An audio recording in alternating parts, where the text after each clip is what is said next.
The second book of Samuel, chapter 1. It happened after the death of Saul, when David was returned from the slaughter of the Amalekites, and David had abode 2 days in Ziklag. It happened on the 3rd day that a man came out of the camp from Saul with his clothes torn, and earth on his head. And so it was when he came to David that he fell to the earth. David said to him, "From where do you come?" He said to him, "Out of the camp of Israel I am escaped." David said to him, "How went the matter? Please tell me." He answered, "The people are fled from the battle, and many of the people also are fallen and dead, and Saul and Jonathan his son are dead also." David said to the young man who told him, "How do you know that Saul and Jonathan his son are dead?" The young man who told him said, "As I happened by chance on Mount Gilboa, behold, Saul was leaning on his spear, and the chariots and the horsemen followed hard after him. When he looked behind him, he saw me and called to me. I answered, 'Here I am.' He said to me, 'Who are you?' I answered him, 'I am an Amalekite.'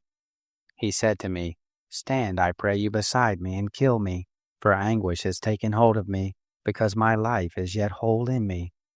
So I stood beside him and killed him, because I was sure that he could not live after that he was fallen. And I took the crown that was on his head, and the bracelet that was on his arm, and have brought them here to my lord." Then David took hold on his clothes and tore them, and likewise all the men who were with him, and they mourned, and wept, and fasted until evening for Saul, and for Jonathan his son, and for the people of the Lord, and for the house of Israel, because they were fallen by the sword.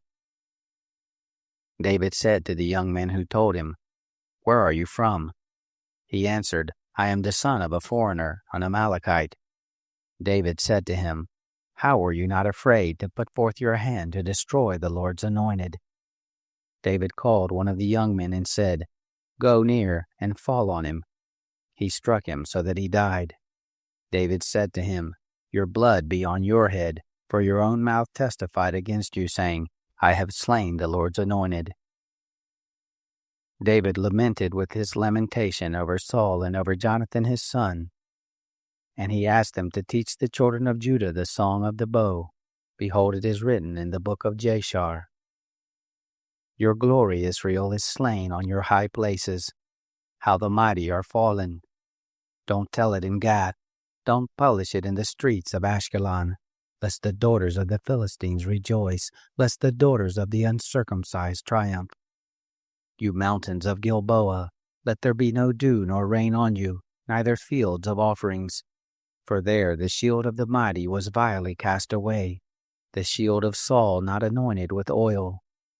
From the blood of the slain, from the fat of the mighty, the bow of Jonathan didn't turn back, the sword of Saul didn't return empty.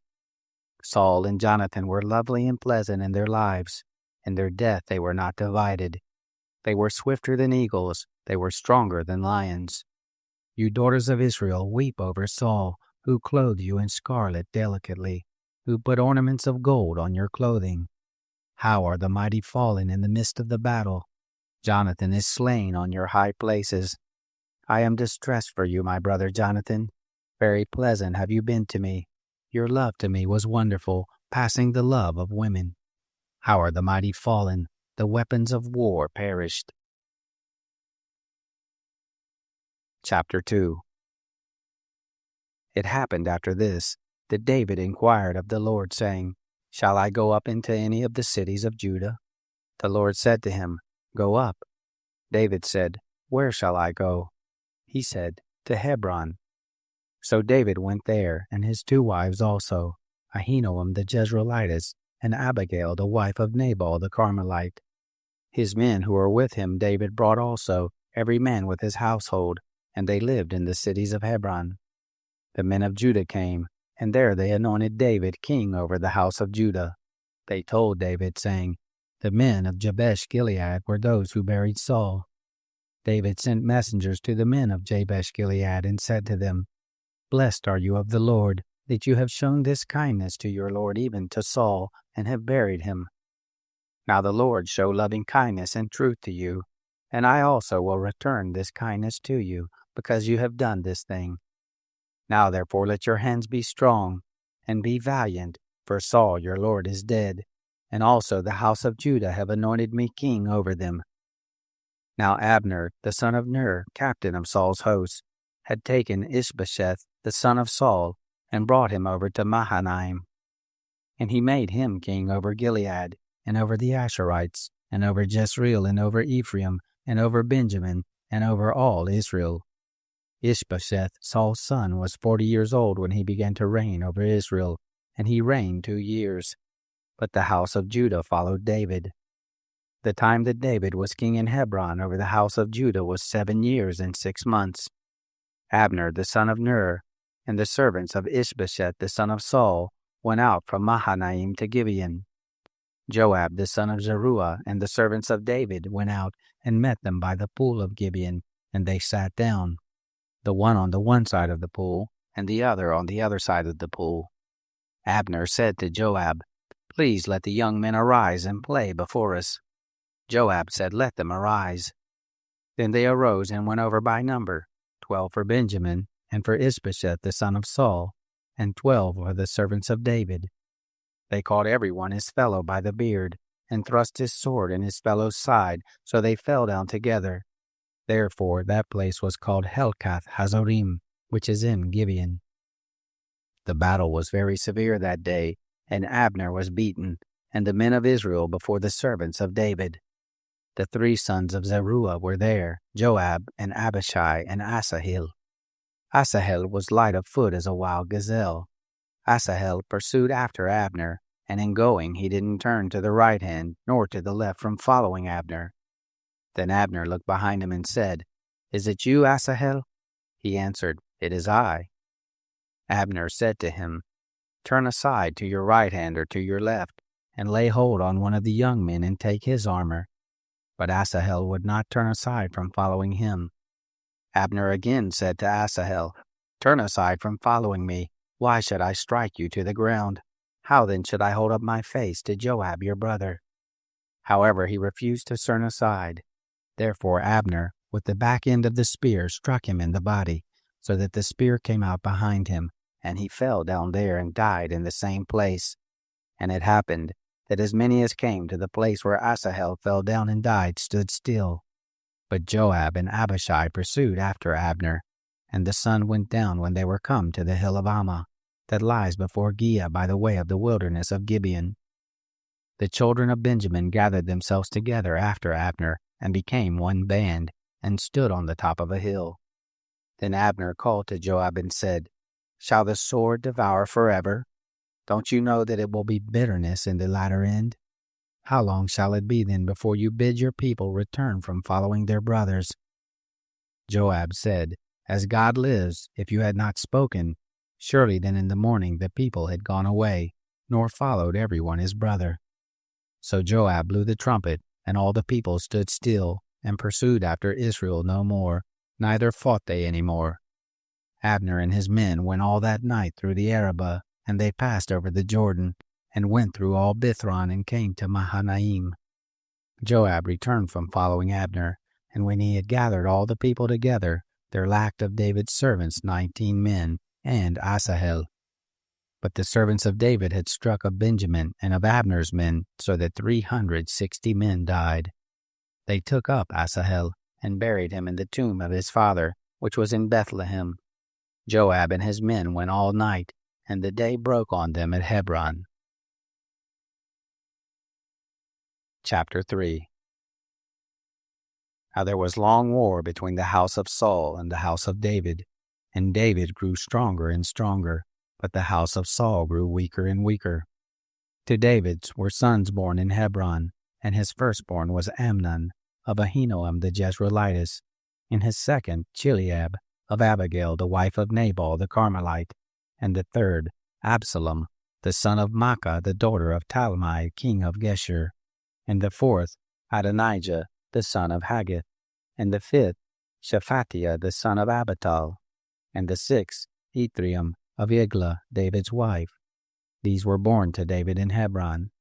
It happened, while there was war between the house of Saul and the house of David, that Abner made himself strong in the house of Saul. Now Saul had a concubine, whose name was Rizpah, the daughter of Aiah. And Ishbosheth said to Abner, Why have you gone into my father's concubine? Then was Abner very angry for the words of Ishbosheth, and he said, Am I a dog's head that belongs to Judah? This day do I show kindness to the house of Saul your father, to his brothers and to his friends, and have not delivered you into the hand of David. And yet you charge me this day with a fault concerning this woman. God do so to Abner, and more also, if, as the Lord has sworn to David, I don't do even so to him, to transfer the kingdom from the house of Saul, and to set up the throne of David over Israel and over Judah, from Dan even to Beersheba. He could not answer Abner another word because he feared him. Abner sent messengers to David on his behalf, saying, Whose is the land? Saying also, Make your league with me, and behold, my hand shall be with you to bring about all Israel to you. He said, Well, I will make my league with you, but one thing I require of you, that is, you shall not see my face, except you first bring Michal, Saul's daughter, when you come to see my face. David sent messengers to Ishbosheth, Saul's son, saying, Give me my wife Michal, whom I pledged to be married to me for 100 foreskins of the Philistines. Ishbosheth sent and took her from her husband, even from Paltiel the son of Laish. Her husband went with her, weeping as he went, and followed her to Bahurim. Then Abner said to him, Go, return. And he returned. Abner had communication with the elders of Israel, saying, In times past you sought for David to be king over you. Now then do it. For the Lord has spoken of David, saying, By the hand of my servant David I will save my people Israel out of the hand of the Philistines, and out of the hand of all their enemies. Abner also spoke in the ears of Benjamin, and Abner went also to speak in the ears of David in Hebron, all that seemed good to Israel and to the whole house of Benjamin. So Abner came to David to Hebron, and 20 men with him. David made Abner and the men who were with him a feast. Abner said to David, I will arise and go, and will gather all Israel to my lord the king, that they may make a covenant with you, and that you may reign over all that your soul desires. David sent Abner away, and he went in peace. Behold, the servants of David and Joab came from a foray, and brought in great spoil with them. But Abner was not with David in Hebron, for he had sent him away, and he was gone in peace.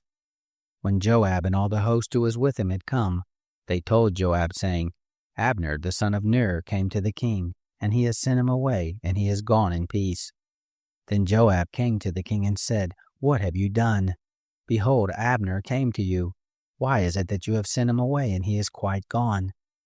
You know Abner the son of Ner, that he came to deceive you, and to know your going out and your coming in, and to know all that you do. When Joab was come out from David, he sent messengers after Abner, and they brought him back from the well of Sirah, but David didn't know it. When Abner was returned to Hebron, Joab took him aside into the midst of the gate to speak with him quietly, and struck him there in the body, so that he died, for the blood of Asahel his brother. Afterward, when David heard it, he said, I and my kingdom are guiltless before the Lord forever of the blood of Abner the son of Ner. That it fall on the head of Joab, and on all his father's house, and let there not fail from the house of Joab one who has an issue, or is a leper, or who leans on a staff, or who falls by the sword, or who lacks bread. So Joab and Abishai his brother killed Abner, because he had killed their brother Asahel at Gibeon in the battle.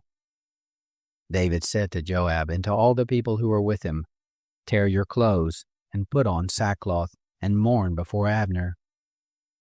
King David followed the bier. They buried Abner in Hebron, and the king lifted up his voice, and wept at the grave of Abner, and all the people wept.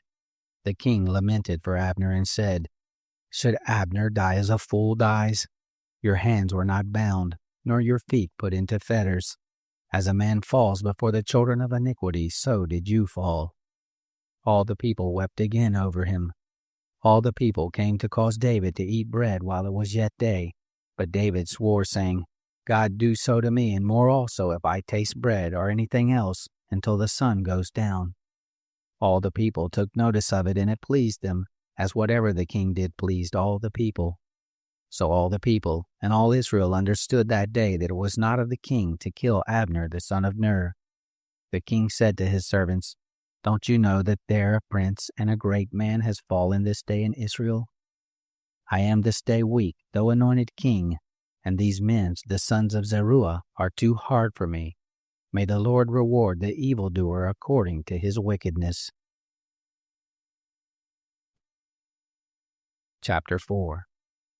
When Ishbosheth, Saul's son, heard that Abner was dead in Hebron, his hands became feeble, and all the Israelites were troubled. Ishbosheth, Saul's son, had 2 men who were captains of bands. The name of the one was Baanah, and the name of the other Rechab, the sons of Rimmon the Beerothite, of the children of Benjamin. For Beeroth also is reckoned to Benjamin, and the Beerothites fled to Gittaim, and have lived there as foreigners until this day. Now Jonathan, Saul's son, had a son who was lame of his feet. He was 5 years old when the news came of Saul and Jonathan out of Jezreel, and his nurse took him up and fled.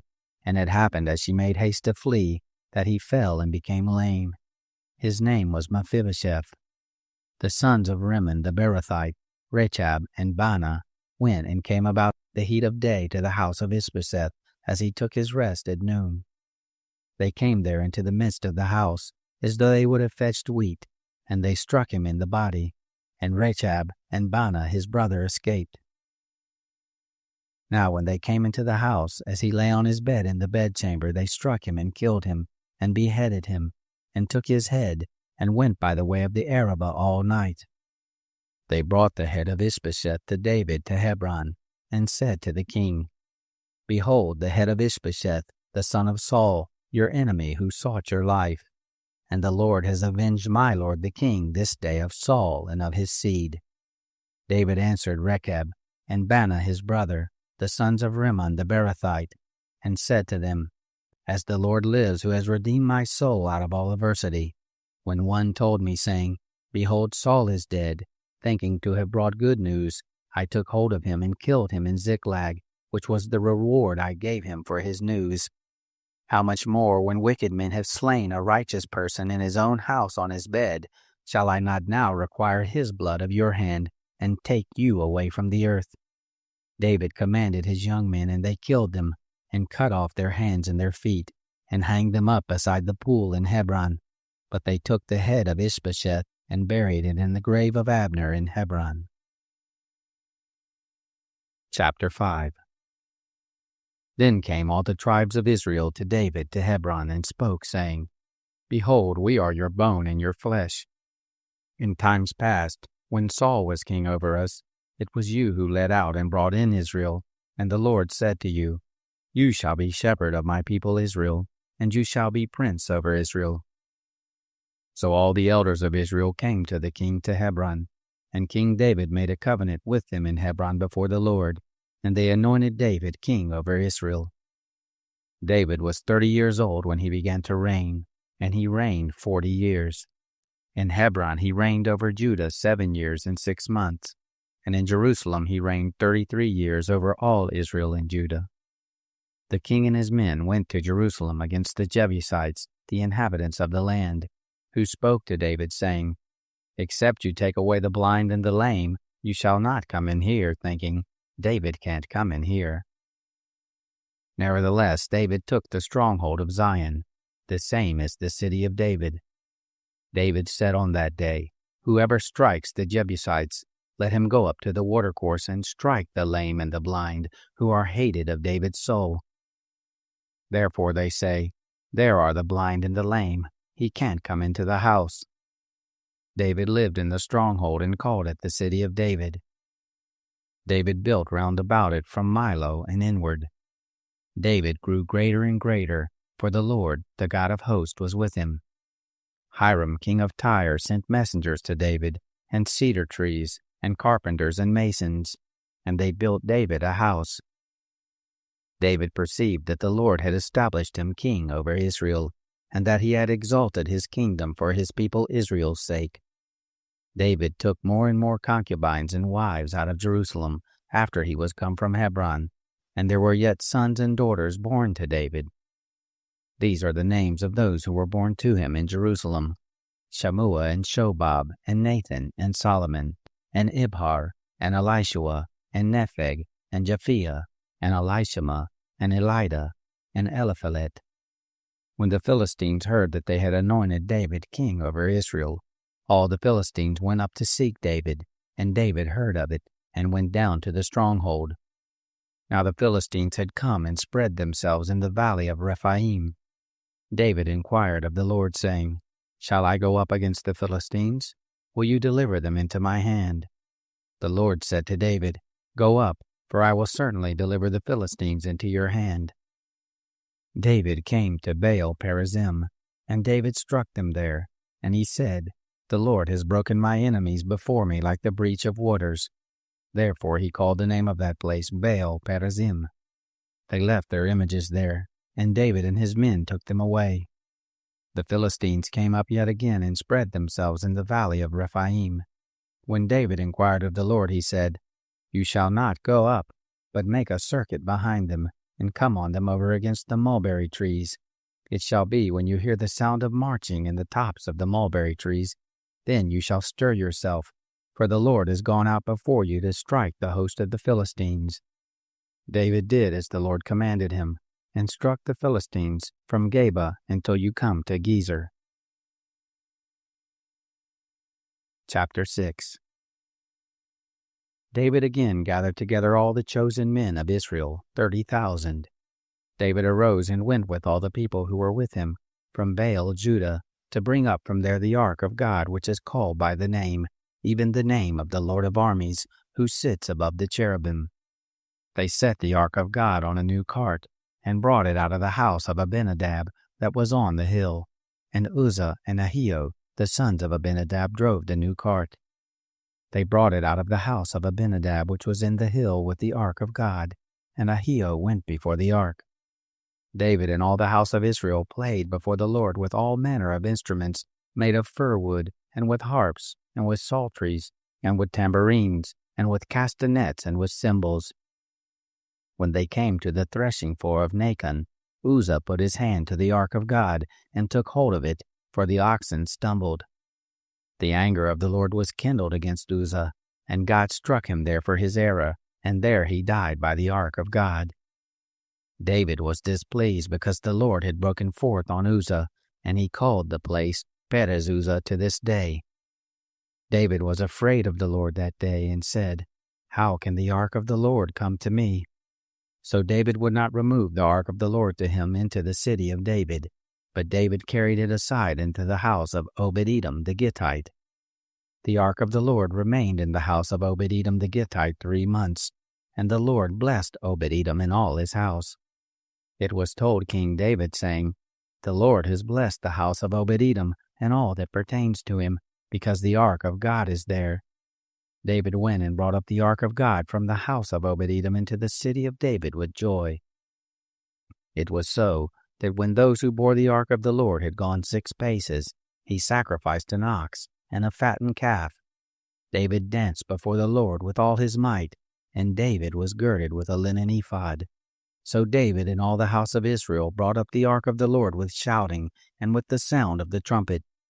It was so, as the ark of the Lord came into the city of David, that Michal, the daughter of Saul, looked out at the window and saw King David leaping and dancing before the Lord, and she despised him in her heart. They brought in the ark of the Lord and set it in its place in the midst of the tent that David had pitched for it, and David offered burnt offerings and peace offerings before the Lord. When David had made an end of offering the burnt offerings and the peace offerings, he blessed the people in the name of the Lord of armies. He dealt among all the people, even among the whole multitude of Israel, both to men and women, to every one a cake of bread, and a portion of flesh, and a cake of raisins. So all the people departed, every one to his house. Then David returned to bless his household. Michal, the daughter of Saul, came out to meet David and said, How glorious was the king of Israel today, who uncovered himself today in the eyes of the handmaids of his servants, as one of the vain fellows shamelessly uncovers himself. David said to Michal, It was before the Lord, who chose me above your father, and above all his house, to appoint me prince over the people of the Lord, over Israel. Therefore will I dance before the Lord. I will be yet more vile than this, and will be base in my own sight, but of the handmaids of whom you have spoken, they shall honor me." Michal, the daughter of Saul, had no child to the day of her death. Chapter 7. It happened, when the king lived in his house, and the Lord had given him rest from all his enemies round about, that the king said to Nathan the prophet, "See now, I dwell in a house of cedar, but the ark of God dwells within curtains." Nathan said to the king, "Go, do all that is in your heart, for the Lord is with you." It happened the same night that the word of the Lord came to Nathan, saying, "Go and tell my servant David, thus says the Lord, Shall you build a house for me to dwell in? For I have not lived in a house since the day that I brought up the children of Israel out of Egypt, even to this day, but I have walked in a tent. In all the places in which I have walked with all the children of Israel, spoke I a word with any of the tribes of Israel, whom I commanded to be shepherd of my people Israel, saying, Why have you not built me a house of cedar? Now therefore you shall tell my servant David, Thus says the Lord of armies, I took you from the sheep pen, from following the sheep, that you should be prince over my people, over Israel. And I have been with you wherever you went, and have cut off all your enemies from before you. And I will make you a great name, like the name of the great ones who are in the earth. I will appoint a place for my people Israel, and will plant them, that they may dwell in their own place, and be moved no more. Neither shall the children of wickedness afflict them any more, as at the first, and as from the day that I commanded judges to be over my people Israel. And I will cause you to rest from all your enemies. Moreover, the Lord tells you that the Lord will make you a house. When your days are fulfilled, and you shall sleep with your fathers, I will set up your seed after you, who shall proceed out of your bowels, and I will establish his kingdom. He shall build a house for my name, and I will establish the throne of his kingdom forever. I will be his father, and he shall be my son. If he commits iniquity, I will chasten him with the rod of men, and with the stripes of the children of men. But my loving kindness shall not depart from him, as I took it from Saul, whom I put away before you. Your house and your kingdom shall be made sure forever before you. Your throne shall be established forever. According to all these words, and according to all this vision, so did Nathan speak to David. Then David the king went in, and sat before the Lord, and he said, Who am I, Lord God, and what is my house that you have brought me thus far? This was yet a small thing in your eyes, Lord, but you have spoken also of your servant's house for a great while to come, and this too after the manner of men, Lord God. What can David say more to you? For you know your servant, Lord God. For your word's sake, and according to your own heart have you worked all this greatness, to make your servant know it. Therefore you are great, O Lord, for there is none like you, neither is there any God beside you, according to all that we have heard with our ears. What one nation in the earth is like your people, even like Israel, whom God went to redeem himself for a people, and to make him a name, and to do great things for you, and awesome things for your land, before your people, when you redeemed to you out of Egypt, from the nations and from their gods. You did establish to yourself your people Israel to be a people to you forever, and you, Lord, became their God. Now, Lord God, the word that you have spoken concerning your servant and concerning his house, confirm it forever, and do as you have spoken. Let your name be magnified forever, saying, The Lord of hosts is God over Israel, and the house of your servant David shall be established before you. For you, Lord of armies, the God of Israel, have revealed to your servant, saying, I will build you a house. Therefore has your servant found in his heart to pray this prayer to you. Now, O Lord God, you are God, and your words are truth. And you have promised this good thing to your servant. Now therefore let it please you to bless the house of your servant, that it may continue forever before you. For you, Lord God, have spoken it, and with your blessing let the house of your servant be blessed forever. Chapter 8. After this it happened that David struck the Philistines and subdued them, and David took the bridle of the mother city out of the hand of the Philistines. He struck Moab, and measured them with the line, making them to lie down on the ground, and he measured 2 lines to put to death, and 1 full line to keep alive. The Moabites became servants to David and brought tribute. David struck also Hadadezer the son of Rehob, king of Zobah, as he went to recover his dominion at the river. David took from him 1,700 horsemen and 20,000 footmen, and David hamstrung all the chariot horses, but reserved of them for 100 chariots. When the Syrians of Damascus came to help Hadadezer king of Zobah, David struck of the Syrians 22,000 men.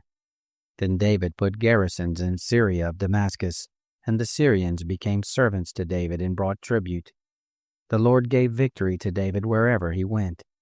David took the shields of gold that were on the servants of Hadadezer and brought them to Jerusalem. From Beta and from Borathai, cities of Hadadezer, King David took very much brass. When Toi, king of Hamath, heard that David had struck all the host of Hadadezer, then Toi sent Joram, his son, to King David to greet him and to bless him, because he had fought against Hadadezer and struck him.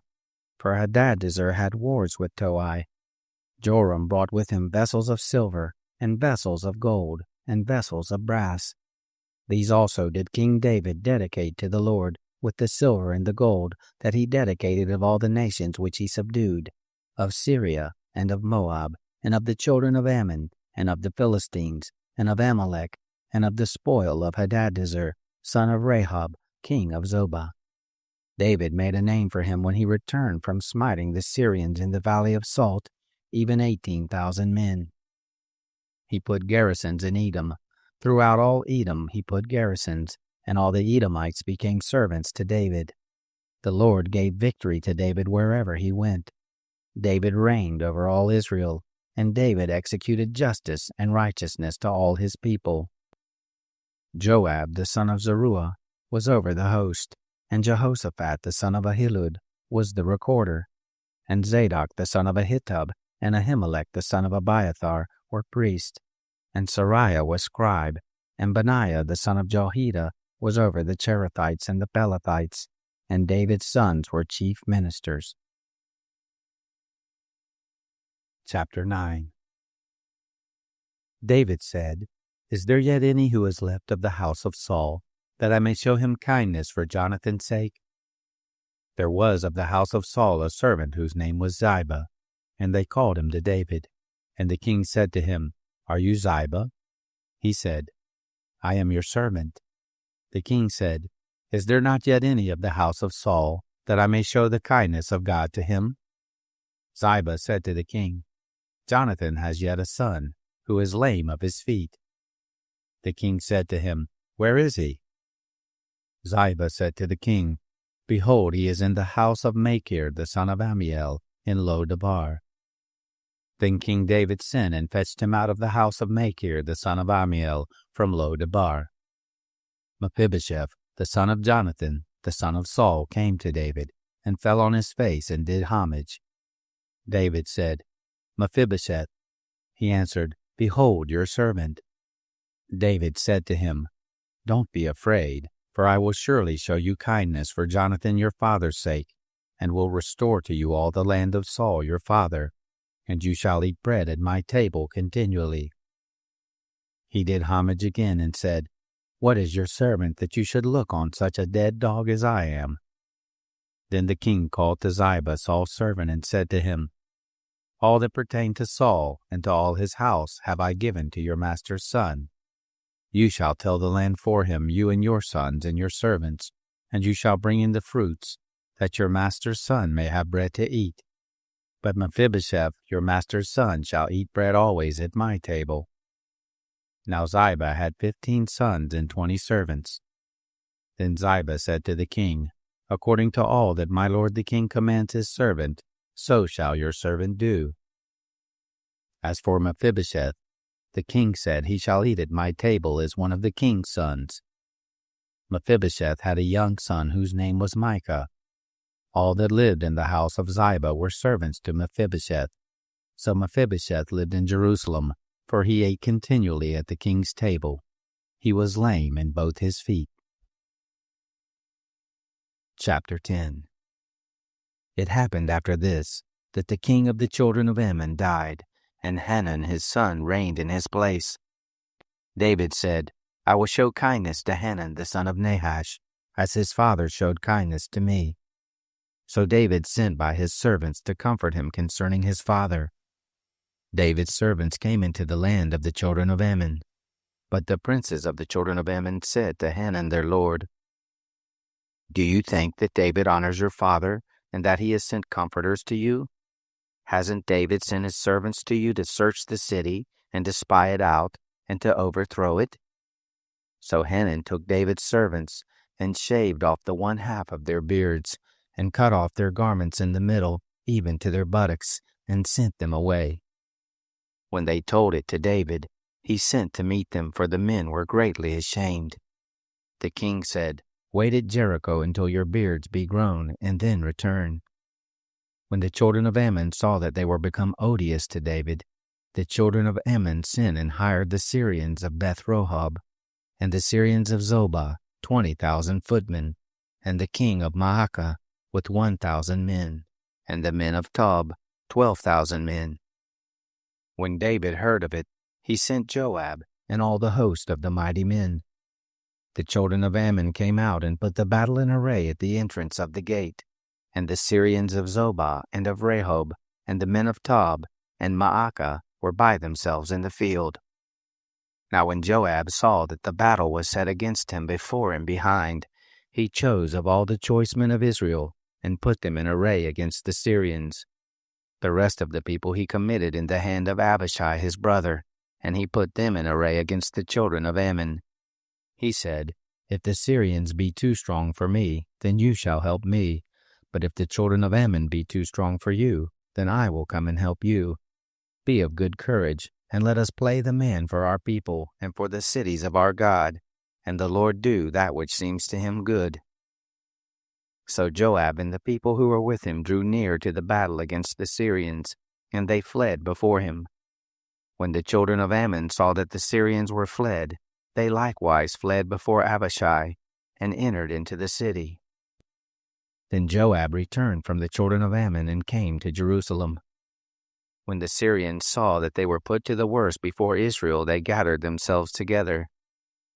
Hadarezer sent and brought out the Syrians who were beyond the river, and they came to Helam, with Shobach the captain of the host of Hadarezer at their head. It was told David, and he gathered all Israel together, and passed over the Jordan, and came to Helam. The Syrians set themselves in array against David and fought with him. The Syrians fled before Israel, and David killed of the Syrians the men of 700 chariots and 40,000 horsemen, and struck Shobach the captain of their host, so that he died there. When all the kings who were servants to Hadarezer saw that they were put to the worse before Israel, they made peace with Israel and served them. So the Syrians feared to help the children of Ammon any more. Chapter 11. It happened, at the return of the year, at the time when kings go out to battle, that David sent Joab and his servants with him, and all Israel, and they destroyed the children of Ammon, and besieged Rabbah. But David stayed at Jerusalem. It happened at evening that David arose from off his bed and walked on the roof of the king's house. And from the roof he saw a woman bathing, and the woman was very beautiful to look at. David sent and inquired after the woman. One said, Is this not Bathsheba, the daughter of Eliam, the wife of Uriah the Hittite? David sent messengers and took her, and she came into him, and he lay with her, for she was purified from her uncleanness, and she returned to her house. The woman conceived, and she sent and told David and said, I am with child. David sent to Joab, saying, Send me Uriah the Hittite. Joab sent Uriah to David. When Uriah was come to him, David asked of him how Joab did, and how the people fared, and how the war prospered. David said to Uriah, Go down to your house and wash your feet. Uriah departed out of the king's house, and there followed him a mess of food from the king. But Uriah slept at the door of the king's house with all the servants of his lord, and didn't go down to his house. When they had told David, saying, Uriah didn't go down to his house. David said to Uriah, "Haven't you come from a journey? Why did you not go down to your house?" Uriah said to David, "The ark and Israel and Judah abide in Bus, and my lord Joab and the servants of my lord are encamped in the open field. Shall I then go into my house to eat and to drink and to lie with my wife? As you live and as your soul lives, I will not do this thing." David said to Uriah, "Stay here today also, and tomorrow I will let you depart." So Uriah abode in Jerusalem that day and the next day. When David had called him, he ate and drank before him, and he made him drunk. And at evening he went out to lie on his bed with the servants of his lord, but didn't go down to his house. It happened in the morning that David wrote a letter to Joab and sent it by the hand of Uriah. He wrote in the letter saying, "Set Uriah in the forefront of the hottest battle, and retire from him that he may be struck and die." It happened when Joab kept watch on the city that he assigned Uriah to the place where he knew that valiant men were. The men of the city went out and fought with Joab, and there fell some of the people, even of the servants of David, and Uriah the Hittite died also. Then Joab sent and told David all things concerning the war, and he charged the messenger, saying, "When you have made an end of telling all the things concerning the war to the king, it shall be that, if the king's wrath arises and he tells you, 'Why did you go so near the city to fight? Didn't you know that they would shoot from the wall? Who struck Abimelech the son of Jerubbesheth? Didn't a woman cast an upper millstone on him from the wall so that he died at Thebez? Why did you go so near the wall?' Then you shall say, 'Your servant Uriah the Hittite is dead also.'" So the messenger went and came, and showed David all that Joab had sent him for. The messenger said to David, "The men prevailed against us, and came out to us into the field, and we were on them even to the entrance of the gate. The shooters shot at your servants from off the wall, and some of the king's servants are dead, and your servant Uriah the Hittite is dead also." Then David said to the messenger, "This is what you shall tell Joab. Don't let this thing displease you, for the sword devours one as well as another. Make your battle more strong against the city and overthrow it, and encourage him." When the wife of Uriah heard that Uriah her husband was dead, she made lamentation for her husband. When the mourning was past, David sent and took her home to his house, and she became his wife, and bore him a son. But the thing that David had done displeased the Lord. Chapter 12. The Lord sent Nathan to David. He came to him and said to him, "There were 2 men in one city, the one rich and the other poor. The rich man had very many flocks and herds, but the poor man had nothing except one little ewe lamb, which he had bought and raised. It grew up together with him and with his children. It ate of his own food, and drank of his own cup, and lay in his bosom, and was to him like a daughter. A traveler came to the rich man, and he spared to take of his own flock and of his own herd to dress for the wayfaring man who had come to him. But he took the poor man's lamb, and dressed it for the man who had come to visit him."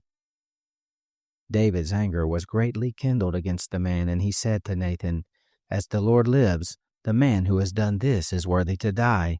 He shall restore the lamb fourfold, because he did this thing, and because he had no pity." Nathan said to David, "You are the man. This is what the Lord, the God of Israel, says.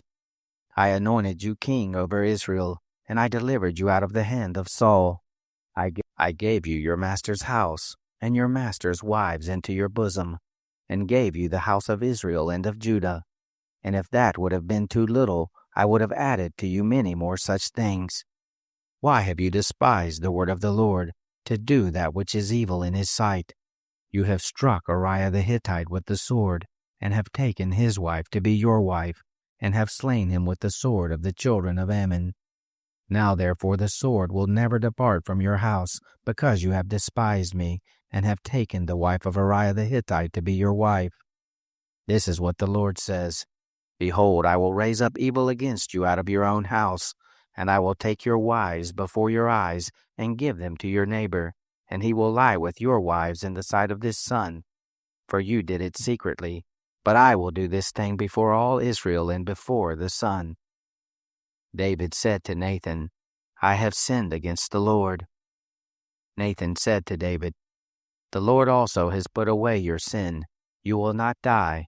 However, because by this deed you have given great occasion to the Lord's enemies to blaspheme, the child also who is born to you shall surely die."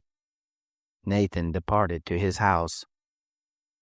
The Lord struck the child that Uriah's wife bore to David, and it was very sick. David therefore begged God for the child, and David fasted and went in and lay all night on the earth. The elders of his house arose and stood beside him to raise him up from the earth, but he would not, neither did he eat bread with them. It happened on the 7th day that the child died. The servants of David feared to tell him that the child was dead, for they said, "Behold, while the child was yet alive we spoke to him, and he didn't listen to our voice. How will he then vex himself if we tell him that the child is dead?" But when David saw that his servants were whispering together, David perceived that the child was dead, and David said to his servants, "Is the child dead?" They said, "He is dead." Then David arose from the earth and washed and anointed himself and changed his clothing, and he came into the house of the Lord and worshipped. Then he came into his own house, and when he asked, they set bread before him, and he ate. Then his servants said to him, "What thing is this that you have done? You did fast and weep for the child while it was alive, but when the child was dead, you did rise and eat bread." He said, "While the child was yet alive, I fasted and wept, for I said, who knows whether the Lord will not be gracious to me, that the child may live? But now he is dead, why should I fast? Can I bring him back again? I shall go to him, but he will not return to me." David comforted Bathsheba his wife, and went in to her, and lay with her, and she bore a son, and he called his name Solomon. The Lord loved him, and he sent by the hand of Nathan the prophet, and he named him Jedediah for the Lord's sake. Now Joab fought against Rabbah of the children of Ammon, and took the royal city. Joab sent messengers to David and said, "I have fought against Rabbah, yes, I have taken the city of waters. Now therefore gather the rest of the people together, and encamp against this city and take it, lest I take the city and it be called after my name." David gathered all the people together and went to Rabbah, and fought against it and took it. He took the crown of the king from off his head, and the weight of it was a talent of gold, and in it were precious stones, and it was set on David's head. He brought forth the spoil of the city in great quantity. He brought forth the people who were therein, and put them under saws, and under harrows of iron, and under axes of iron, and made them pass through the brick kiln. And thus he did to all the cities of the children of Ammon. David and all the people returned to Jerusalem. Chapter 13. It happened after this, that Absalom, the son of David, had a beautiful sister, whose name was Tamar, and Amnon, the son of David, loved her. Amnon was so vexed that he fell sick because of his sister Tamar, for she was a virgin, and it seemed hard to Amnon to do anything to her. But Amnon had a friend, whose name was Jonadab, the son of Shemaiah, David's brother, and Jonadab was a very subtle man. He said to him, "Why, son of the king, are you thus lean from day to day? Won't you tell me?" Amnon said to him, "I love Tamar, my brother Absalom's sister."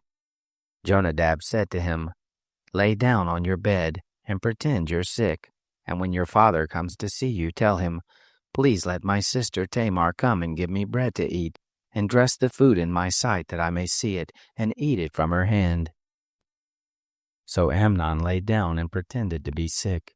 And when the king was come to see him, Amnon said to the king, "Please let my sister Tamar come, and make me a couple of cakes in my sight, that I may eat from her hand." Then David sent home to Tamar, saying, "Go now to your brother Amnon's house, and bring him food." So Tamar went to her brother Amnon's house, and he was laid down. She took dough and kneaded it, and made cakes in his sight, and did bake the cakes. She took the pan and poured them out before him, but he refused to eat. Amnon said, "Have all the men leave out from me." They went out every man from him. Amnon said to Tamar, "Bring the food into the chamber that I may eat from your hand." Tamar took the cakes which she had made and brought them into the chamber to Amnon her brother. When she had brought them near to him to eat, he took hold of her and said to her, "Come, lie with me, my sister." She answered him, "No, my brother, do not force me, for such thing ought not to be done in Israel. Don't do this folly. Where shall I carry my shame? And as for you, you will be as one of the fools in Israel. Now therefore please speak to the king, for he will not withhold me from you." However, he would not listen to her voice, but being stronger than she, he forced her and lay with her. Then Amnon hated her with exceeding great hatred, for the hatred with which he hated her was greater than the love with which he had loved her. Amnon said to her, "Arise, be gone." She said to him, "Not so, because this great wrong in putting me forth is worse than the other you did to me." But he would not listen to her. Then he called his servants who ministered to him and said, "Put now this woman out from me, and bolt the door after her." She had a garment of various colors on her, for with such robes were the king's daughters who were virgins dressed. Then his servant brought her out, and bolted the door after her. Tamar put ashes on her head, and tore her garment of various colors that was on her, and she laid her hand on her head, and went her way, crying aloud as she went. Absalom her brother said to her, "Has Amnon your brother been with you? But now hold your peace, my sister, he is your brother. Don't take this thing to heart." So Tamar remained desolate in her brother's Absalom's house. But when King David heard of all these things, he was very angry. Absalom spoke to Amnon neither good nor bad, for Absalom hated Amnon, because he had forced his sister Tamar. It happened after 2 full years that Absalom had sheep shearers in Baal Hazor, which is beside Ephraim, and Absalom invited all the king's sons. Absalom came to the king and said, "See now, your servant has sheep shearers. Let the king, I pray you, and his servants go with your servant." The king said to Absalom, "No, my son, let us not all go, lest we be burdensome to you." He pressed him. However, he would not go, but blessed him. Then said Absalom, "If not, then please let my brother Amnon go with us." The king said to him, "Why should he go with you?" But Absalom pressed him, and he let Amnon and all the king's sons go with him. Absalom commanded his servants, saying, "Mark now when Amnon's heart is merry with wine, and when I tell you, smite Amnon, then kill him. Don't be afraid. Haven't I commanded you? Be courageous and be valiant." The servants of Absalom did to Amnon as Absalom had commanded. Then all the king's sons arose, and every man got him up on his mule and fled. It happened, while they were in the way, that the news came to David, saying, "Absalom has slain all the king's sons, and there is not one of them left." Then the king arose and tore his garments, and lay on the earth, and all his servants stood by with their clothes torn. Jonadab, the son of Shemaiah, David's brother, answered, "Don't let my lord suppose that they have killed all the young men, the king's sons, for Amnon only is dead. For by the appointment of Absalom, this has been determined from the day that he forced his sister Tamar. Now therefore don't let my lord the king take the thing to his heart, to think that all the king's sons are dead, for Amnon only is dead." But Absalom fled. The young man who kept the watch lifted up his eyes and looked, and behold, there came much people by the way of the hillside behind him. Jonadab said to the king, "Behold, the king's sons are come, as your servant said, so it is." It happened, as soon as he had made an end of speaking, that behold, the king's sons came, and lifted up their voice and wept, and the king also and all his servants wept very greatly. But Absalom fled, and went to Talmai, the son of Ammihur, king of Geshur. David mourned for his son every day. So Absalom fled and went to Geshur, and was there 3 years. The soul of King David longed to go forth to Absalom, for he was comforted concerning Amnon, seeing he was dead. Chapter 14. Now Joab, the son of Zeruiah, perceived that the king's heart was toward Absalom. Joab sent to Tekoa, and fetched there a wise woman, and said to her, Please act like a mourner, and put on mourning clothing. Please, and don't anoint yourself with oil, but be as a woman who has a long time mourned for the dead, and go into the king, and speak to him in this manner. So Joab put the words in her mouth. When the woman of Tekoa spoke to the king, she fell on her face to the ground and did obeisance and said, Help, O king. The king said to her, What ails you? She answered, Of a truth I am a widow, and my husband is dead. Your handmaid had 2 sons, and they strove together in the field, and there was none to part them. But the one struck the other and killed him.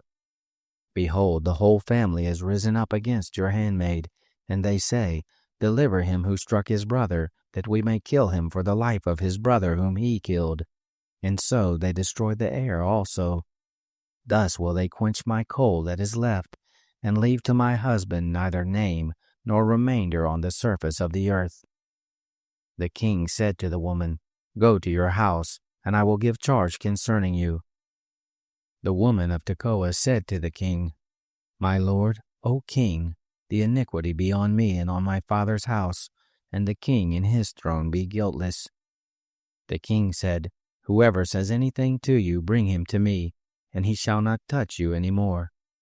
Then she said, Please let the king remember the Lord your God, that the avenger of blood destroy not any more, lest they destroy my son. He said, As the Lord lives, there shall not one hair of your son fall to the earth. Then the woman said, Please let your handmaid speak a word to my lord the king. He said, Say on. The woman said, Why then have you devised such a thing against the people of God? For in speaking this word, the king is as one who is guilty, and that the king does not bring home again his banished one. For we must all die, and are as water spilled on the ground, which can't be gathered up again. Neither does God take away life, but devises means that he who is banished not be an outcast from him.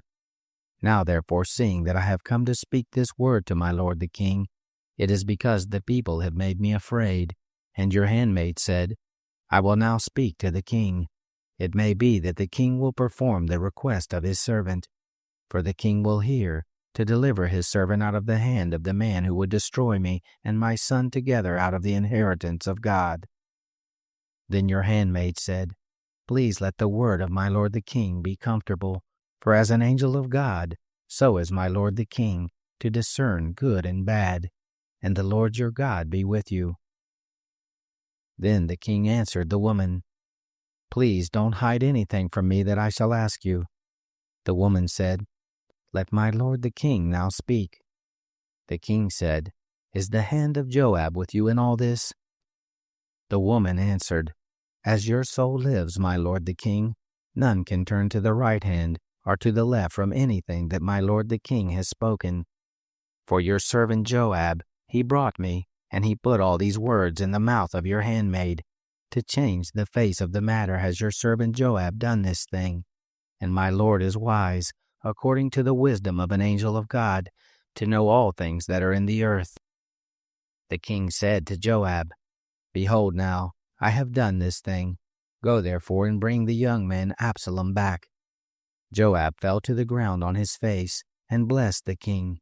And Joab said, Today your servant knows that I have found favor in your sight, my lord, and that the king has performed the request of his servant. So Joab arose and went to Geshur, and brought Absalom to Jerusalem. The king said, Let him turn to his own house, but let him not see my face. So Absalom went to his own house, and he didn't see the king's face. Now in all Israel there was none to be so much praised as Absalom for his beauty.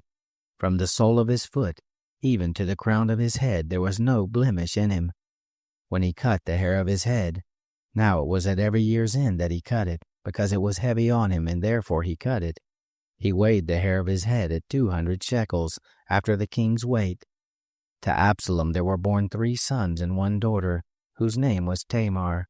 She was a woman of a beautiful face. Absalom lived 2 full years in Jerusalem, and he didn't see the king's face. Then Absalom sent for Joab to send him to the king, but he would not come to him. And he sent again a second time, but he would not come. Therefore he said to his servants, Behold, Joab's field is near mine, and he has barley there. Go and set it on fire. Absalom's servants set the field on fire. Then Joab arose and came to Absalom to his house and said to him, Why have your servants set my field on fire? Absalom answered Joab, Behold, I sent to you, saying, Come here, that I may send you to the king to say, Why am I come from Geshur? It is better for me to be there still. Now therefore let me see the king's face, and if there be iniquity in me, let him kill me. So Joab came to the king and told him, and when he had called for Absalom, he came to the king, and bowed himself on his face to the ground before the king, and the king kissed Absalom. Chapter 15.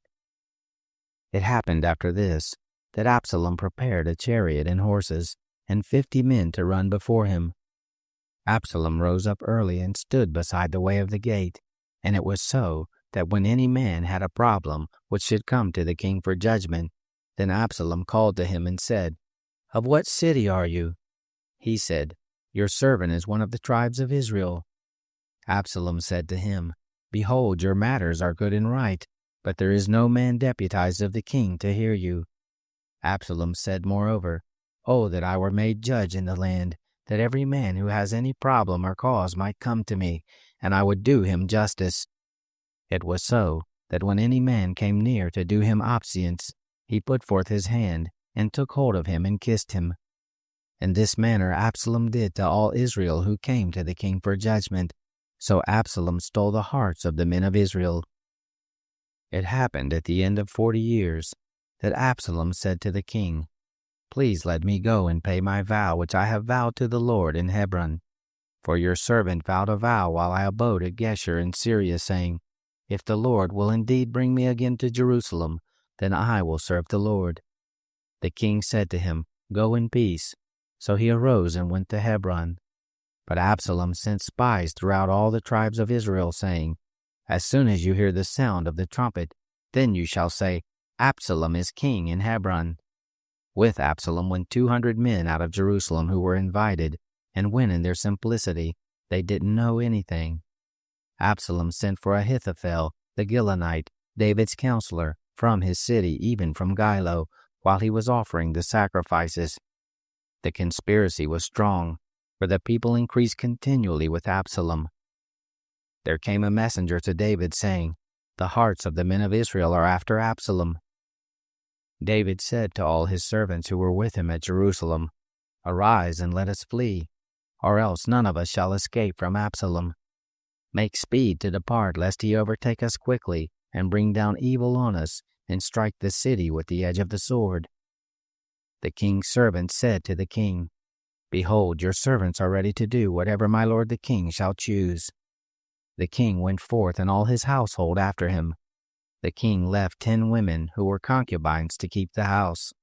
The king went forth and all the people after him, and they stayed in Beth-merhach. All his servants passed on beside him, and all the Cherethites, and all the Pelethites, and all the Gittites, 600 men who came after him from Gath, passed on before the king. Then the king said to Ittai the Gittite, Why do you go with us? Return and abide with the king, for you are a foreigner, and also an exile. Return to your own place. Whereas you came but yesterday, should I this day make you go up and down with us, seeing I go where I may? Return, and take back your brothers. Mercy and truth be with you. Ittai answered the king and said, As the Lord lives, and as my lord the king lives, surely in what place my lord the king shall be, whether for life or for death, even there also will your servant be.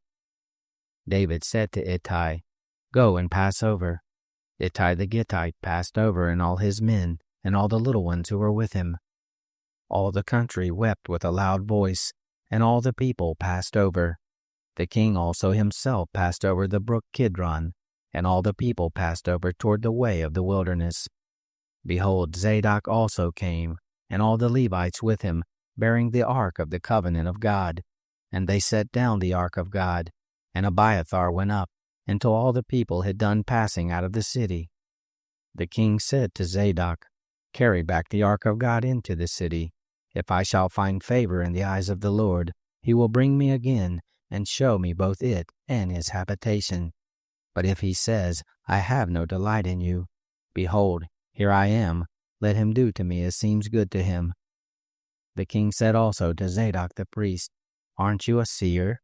Return into the city in peace, and your 2 sons with you, Ahimaaz your son, and Jonathan the son of Abiathar.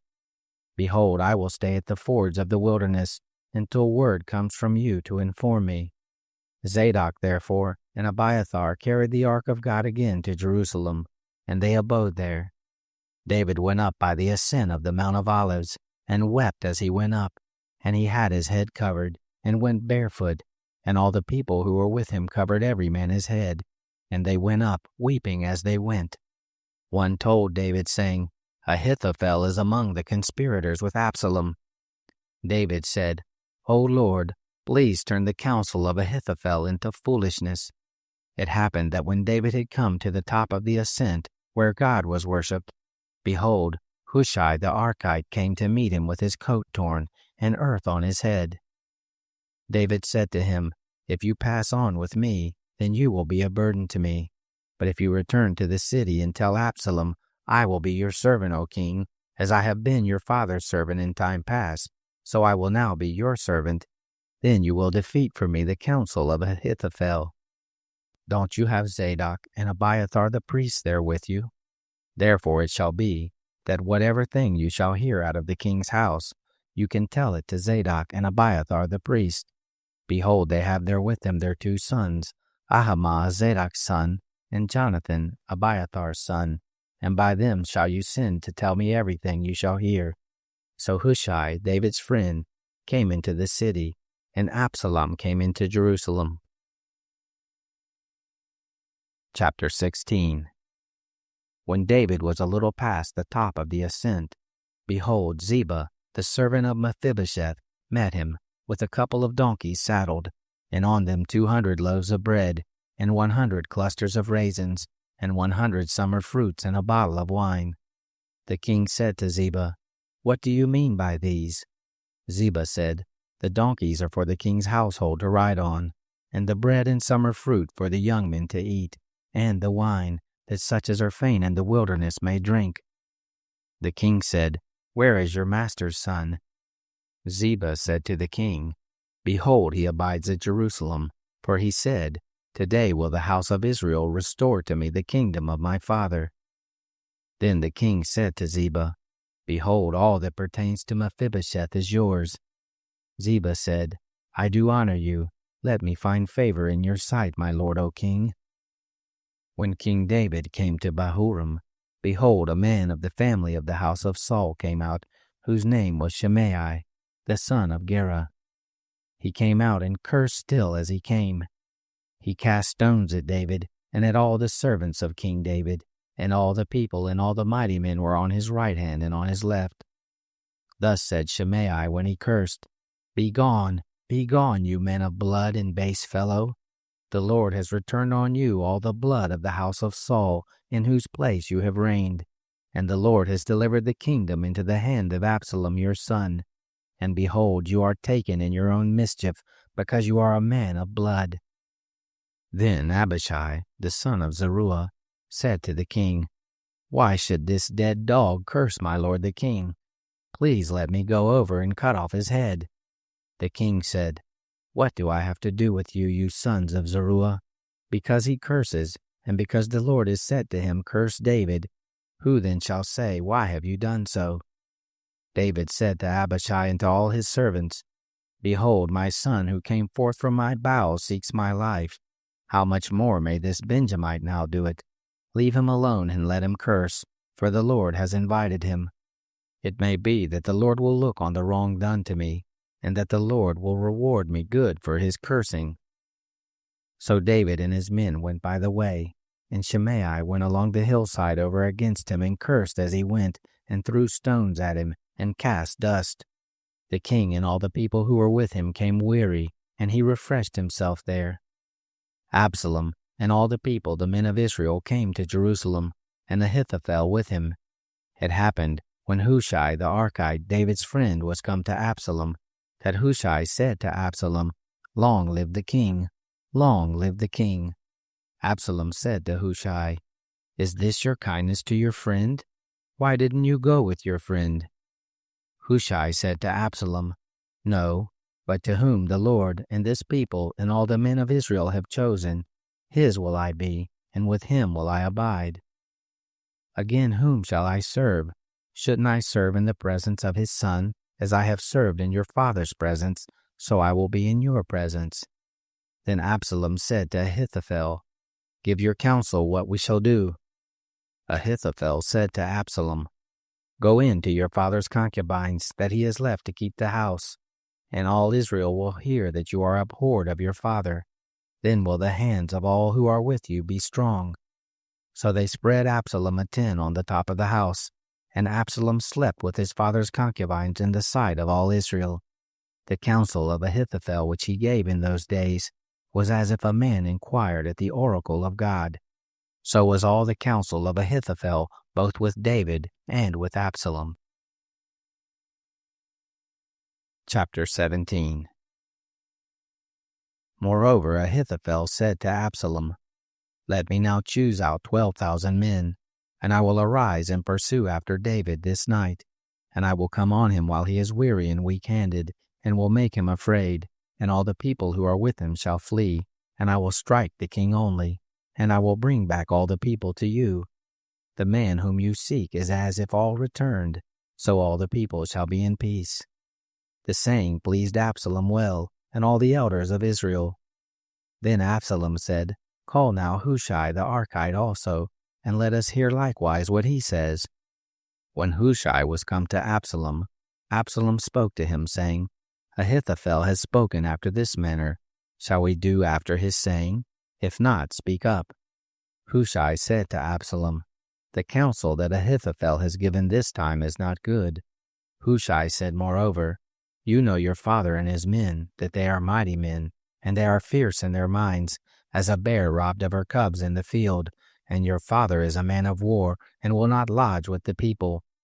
Behold, he is hid now in some pit, or in some other place, and it will happen, when some of them are fallen at the first, that whoever hears it will say, There is a slaughter among the people who follow Absalom. Even he who is valiant, whose heart is as the heart of a lion, will utterly melt. For all Israel knows that your father is a mighty man, and those who are with him are valiant men. But I counsel that all Israel be gathered together to you, from Dan even to Beersheba, as the sand that is by the sea for multitude, and that you go to battle in your own person. So shall we come on him in some place where he shall be found, and we will light on him as the dew falls on the ground, and of him and all the men who are with him we will not leave so much as one.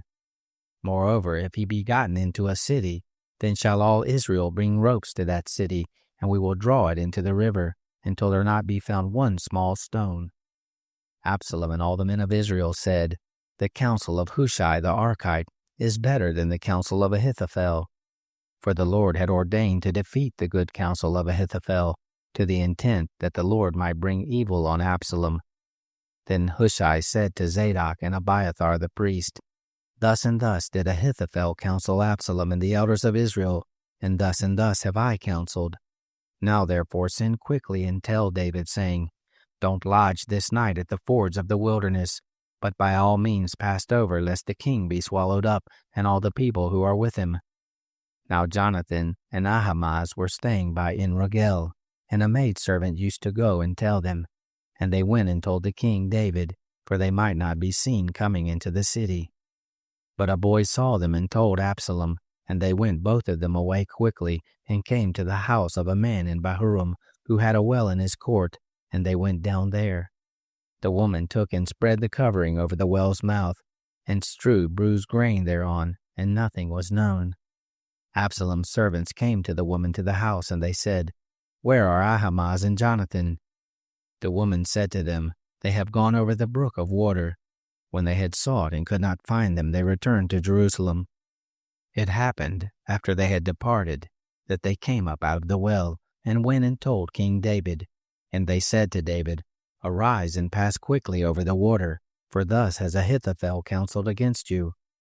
Then David arose, and all the people who were with him, and they passed over the Jordan. By the morning light there lacked not one of them who had not gone over the Jordan. When Ahithophel saw that his counsel was not followed, he saddled his donkey and arose, and went home to his city, and set his house in order, and hanged himself, and he died and was buried in the tomb of his father. Then David came to Mahanaim. Absalom passed over the Jordan, he and all the men of Israel with him. Absalom set Amasa over the host instead of Joab. Now Amasa was the son of a man whose name was Ithra the Israelite, who went in to Abigail the daughter of Nahash, sister to Zeruiah, Joab's mother. Israel and Absalom encamped in the land of Gilead. It happened, when David was come to Mahanaim, that Shobi, the son of Nahash of Rabbah, of the children of Ammon, and Machir, the son of Amiel of Lodabar, and Barzillai the Gileadite of Rogelim, brought beds and basins, and earthen vessels, and wheat and barley and meal, and parched grain, and beans and lentils and parched pulse, and honey and butter and sheep, and cheese of the herd for David, and for the people who were with him to eat, for they said, The people are hungry, and weary, and thirsty in the wilderness. Chapter 18. David numbered the people who were with him, and set captains of thousands and captains of hundreds over them. David sent the people out, a third part under the hand of Joab, and a third part under the hand of Abishai the son of Zeruiah, Joab's brother, and a third part under the hand of Ittai the Gittite. The king said to the people, I will go out with you myself also. But the people said, You will not go out with us, for if we flee away, they will not care for us, neither if half of us die. But you are worth 10,000 of us. Therefore now it is better that you are ready to help us out of the city. The king said to them, I will do what seems best to you. The king stood by the gate, and all the people went out by hundreds and by thousands. The king commanded Joab and Abishai and Ittai, saying, Deal gently for my sake with the young man, even with Absalom. All the people heard when the king gave all the captains charge concerning Absalom. So the people went out into the field against Israel, and the battle was in the forest of Ephraim. The people of Israel were struck there before the servants of David, and there was a great slaughter there that day of 20,000 men. For the battle was spread over the surface of the countryside, and the forest devoured more people that day than the sword. Absalom happened to meet the servants of David. Absalom was riding on his mule, and the mule went under the thick boughs of a great oak, and his head caught hold of the oak, and he was lifted up between the sky and the earth, and the mule that was under him went on. A certain man saw it and told Joab and said, Look, I saw Absalom hanging in an oak. Joab said to the man who told him, Behold, you saw it, and why didn't you strike him there to the ground? And I would have given you 10 pieces of silver and a sash. The man said to Joab, Though I should receive 1,000 pieces of silver in my hand, I still wouldn't put forth my hand against the king's son. For in our hearing the king charged you and Abishai and Ittai, saying, Beware that none touch the young man Absalom. Otherwise, if I had dealt falsely against his life, and there is no matter hid from the king, then you yourself would have set yourself against me. Then Joab said, I cannot wait for you. He took 3 darts in his hand and thrust them through the heart of Absalom, while he was yet alive in the midst of the oak. 10 young men who bore Joab's armor surrounded Absalom and struck him and killed him. Joab blew the trumpet, and the people returned from pursuing after Israel, for Joab held the people back. They took Absalom and cast him into the great pit in the forest, and raised over him a very great heap of stones, and all Israel fled every one to his tent. Now Absalom in his lifetime had taken and reared up for himself the pillar which is in the king's dale, for he said, I have no son to keep my name in memory. And he called the pillar after his own name, and it is called Absalom's monument to this day. Then said Ahimaaz the son of Zadok, Let me now run and bear the king news, how that the Lord has avenged him of his enemies. Joab said to him, You shall not be the bearer of news this day, but you shall bear news another day. But this day you shall bear no news, because the king's son is dead. Then Joab said to the Cushite, Go tell the king what you have seen. The Cushite bowed himself to Joab and ran. Then Ahimaaz, the son of Zadok, spoke yet again to Joab. Come what may, please let me also run after the Cushite. Joab said, Why will you run, my son, seeing that you have no reward for the news? But come what may, I will run, he said. Joab said to him, Run. Then Ahimaaz ran by the way of the plain, and outran the Cushite. Now David was sitting between the two gates, and the watchman went up to the roof of the gate to the wall, and lifted up his eyes and looked, and behold, a man running alone. The watchman cried and told the king. The king said, If he is alone, then there is news in his mouth. He came and drew near.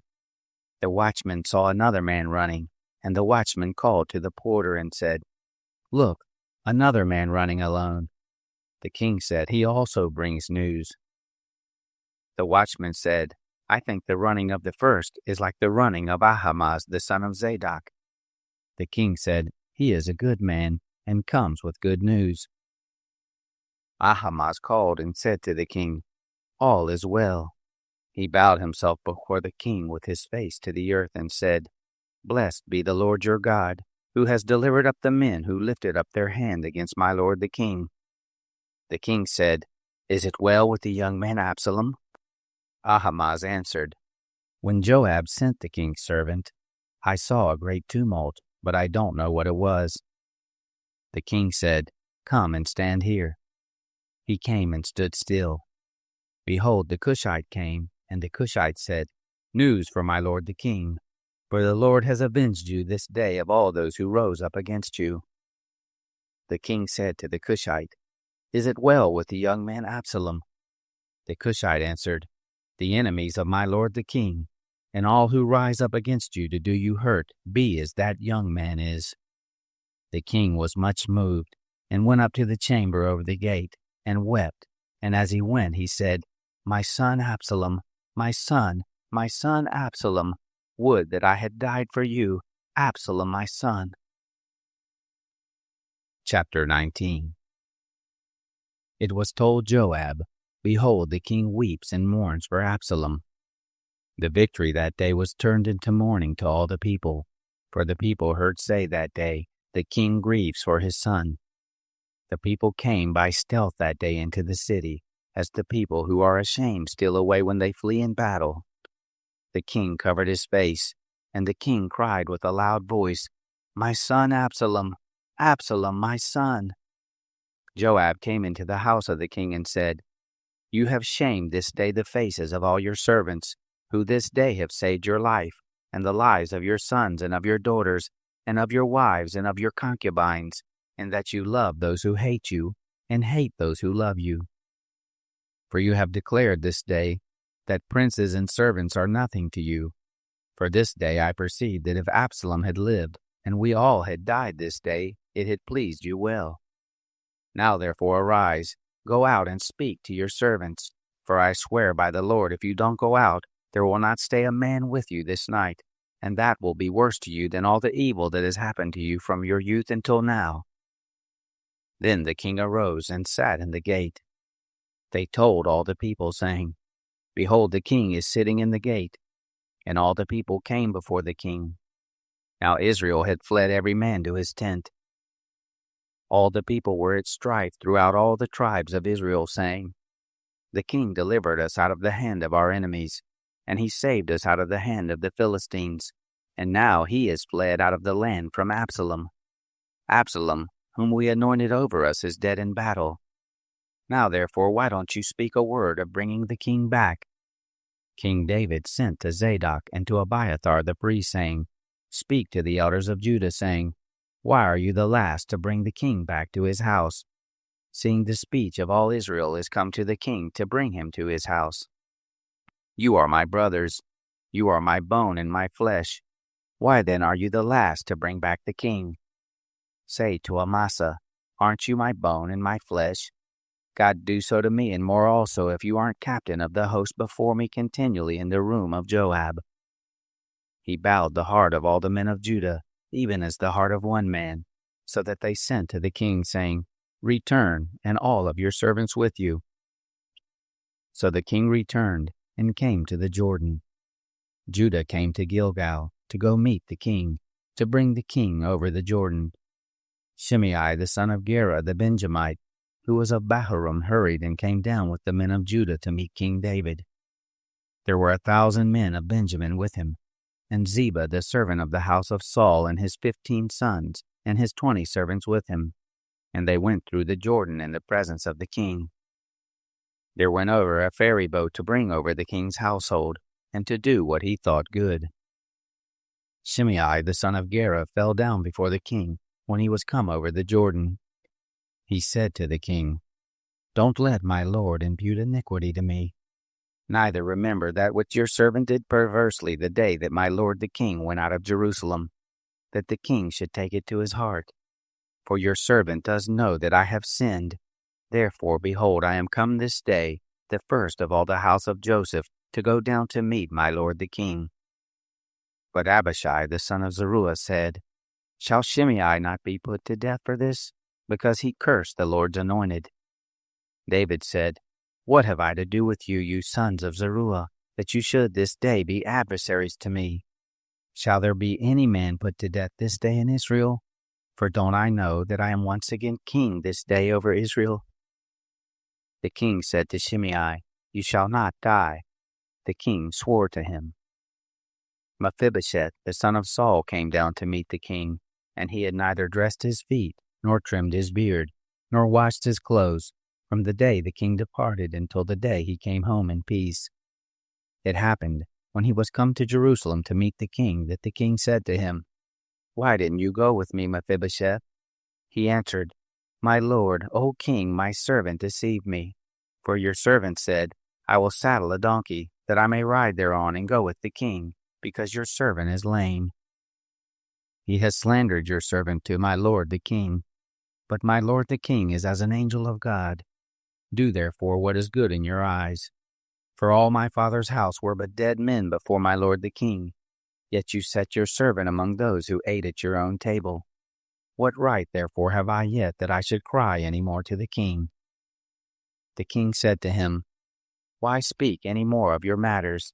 I say, You and Ziba divide the land. Mephibosheth said to the king, Yes, let him take all, because my lord the king is come in peace to his own house. Barzillai the Gileadite came down from Rogelim, and he went over the Jordan with the king, to conduct him over the Jordan. Now Barzillai was a very aged man, even 80 years old, and he had provided the king with sustenance while he lay at Mahanaim, for he was a very great man. The king said to Barzillai, Come over with me, and I will sustain you with me in Jerusalem. Barzillai said to the king, How many are the days of the years of my life, that I should go up with the king to Jerusalem? I am this day 80 years old. Can I discern between the good and the bad? Can your servant taste what I eat or what I drink? Can I hear any more the voice of singing men and singing women? Why then should your servant be yet a burden to my lord the king? Your servant would but just go over the Jordan with the king, and why should the king recompense it me with such a great reward? Please let your servant turn back again, that I may die in my own city, by the grave of my father and my mother. But behold, your servant Chimham, let him go over with my lord the king, and do to him what shall seem good to you. The king answered, Chimham shall go over with me, and I will do to him that which shall seem good to you, and whatever you shall require of me, that I will do for you. All the people went over the Jordan, and the king went over, and the king kissed Barzillai and blessed him, and he returned to his own place. So the king went over to Gilgal, and Chimham went over with him, and all the people of Judah brought the king over, and also half the people of Israel. Behold, all the men of Israel came to the king and said to the king, Why have our brothers, the men of Judah, stolen you away, and brought the king and his household over the Jordan, and all David's men with him. All the men of Judah answered the men of Israel, "Because the king is a close relative to us. Why then are you angry about this matter? Have we eaten at all at the king's cost, or has he given us any gift?" The men of Israel answered the men of Judah and said, "We have 10 parts in the king, and we also have more right in David than you. Why then did you despise us, that our advice should not be first had in bringing back our king?" The words of the men of Judah were fiercer than the words of the men of Israel. Chapter 20. There happened to be there a base fellow, whose name was Sheba, the son of Bichri, a Benjamite. And he blew the trumpet and said, "We have no portion in David, neither have we inheritance in the son of Jesse. Every man to his tents, Israel." So all the men of Israel went up from following David, and followed Sheba, the son of Bichri. But the men of Judah joined with their king, from the Jordan even to Jerusalem. David came to his house at Jerusalem, and the king took the 10 women, his concubines, whom he had left to keep the house, and put them in custody, and provided them with sustenance, but didn't go into them. So they were shut up to the day of their death, living in widowhood.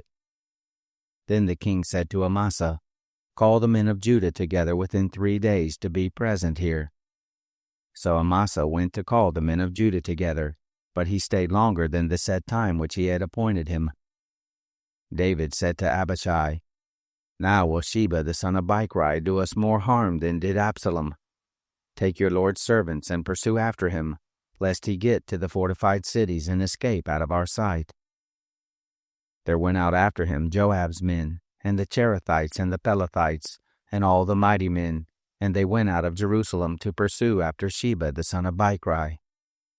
When they were at the great stone which is in Gibeon, Amasa came to meet them. Joab was girded with his apparel of war that he had put on, and thereon was a sash with a sword fastened on his loins in the sheath, and as he went forth it fell out. Joab said to Amasa, "Is it well with you, my brother?" Joab took Amasa by the beard with his right hand to kiss him, but Amasa took no heed to the sword that was in Joab's hand. So he struck him in the body, and shed out his bowels to the ground, and didn't strike him again, and he died. Joab and Abishai his brother pursued after Sheba the son of Bichri. There stood by him one of Joab's young men, and said, "He who favors Joab, and he who is for David, let him follow Joab." Amasa lay wallowing in his blood in the midst of the highway. When the man saw that all the people stood still, he carried Amasa out of the highway into a field and cast a garment over him, when he saw that everyone who came by him stood still. When he was removed out of the highway, all the people went on after Joab to pursue after Sheba the son of Bichri. He went through all the tribes of Israel to Abel, and to Beth-makkah, and all the Berites, and they were gathered together and went also after him. They came and besieged him in Abel of Beth-makkah, and they cast up a mound against the city, and it stood against the rampart, and all the people who were with Joab battered the wall to throw it down. Then cried a wise woman out of the city, "Hear, hear! Please say to Joab, 'Come near here, that I may speak with you.'" He came near to her, and the woman said, "Are you Joab?" He answered, "I am." Then she said to him, "Hear the words of your handmaid." He answered, "I do hear." Then she spoke, saying, "They used to speak in the old time, saying, 'They shall surely ask counsel at Abel,' and so they ended the matter. I am of those who are peaceable and faithful in Israel. You seek to destroy a city and a mother in Israel. Why will you swallow up the inheritance of the Lord?" Joab answered, far be it from me that I should swallow up or destroy. The matter is not so, but a man of the hill country of Ephraim, Sheba the son of Bichri by name, has lifted up his hand against the king, even against David. Deliver him only, and I will depart from the city." The woman said to Joab, "Behold, his head shall be thrown to you over the wall." Then the woman went to all the people in her wisdom. They cut off the head of Sheba the son of Bichri and threw it out to Joab. He blew the trumpet, and they were dispersed from the city, every man to his tent. Joab returned to Jerusalem to the king. Now Joab was over all the host of Israel, and Benaiah the son of Jehoiada was over all the Cherethites and over the Pelethites, and Adoram was over the men subject to forced labor, and Jehoshaphat the son of Ahilud was the recorder, and Sheva was the scribe, and Zadok and Abiathar were priests, and also Ira the Jairite was the chief minister to David.